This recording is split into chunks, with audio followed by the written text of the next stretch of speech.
ଯେତେବେଳେ ଇଲେକ୍ସନ ये गोटे हाईकोर्ट रे जेतले जाइतले मोर ओपोनेंट देतले मु मध्ये देइथली जे जो भित्तिक कथा भित्तिक थला तथ्य भित्तिक रे नथला एवं ताधर मोर कोनोसी संदेह जात बार मु हाईकोर्ट को मध्ये अपील करतली जे एथरे कोनोसी सत्यासत नै जेतले प्रूफ न देई के अपील करछन सेतु को एटा को ये करा देबे इंटरव्यू पिटिशन मध्ये दाखल करे तापर मध्ये हाईकोर्ट ये कला पर मु सर्वोच्च न्यायालय को जाइतली आज सर्वोच्च न्यायालय दैचंती जे कारण केस रे पर्यंत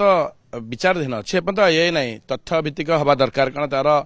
जहादा तथ्य दरकार अच्छी कि साक्षीर ये दरकार अच्छी केस आरंभ होना आम अपेक्षा करछु ऑनरेबल सुप्रीम कोर्ट जहाँ मोर थेला सेटा हाईकोर्ट रे विचाराधीन हम जोटा इंटरव्यू पिटिशन मो जहाँ थला सेटा हाईकोर्ट रे विचाराधीन करने तेणुक पुणी आगामी दिन में जिते केस एपर्यंत कौन आरंभ होना ट्रायल आरंभ होना कौन तथ्य भित्तिक होना ये सब जहाँ चलती कथा कथार चली जाए तेणुक आम अपेक्षा करवा कोर्टर पुणी जिते आसव लास्ट डिसीजन जो आसो से आम अपेक्षा करा धैर्य सह सर्वोच्च न्यायालय जो राय केन्द्र करी जगह प्रधान कहते हैं कोर्ट राय को आम सम्मान दूचे जो भाव में कोर्ट जो भाव में पक्ष रखी केन्द्रीभूत कर जहाँ भी आधारित रही निश्चित कोर्ट तो ऊपर कहीं आईन ऊपर कहीं नुहत आईन की समस्त आम सम्मान दौचे तेणुक समस्त वेट करवा जिते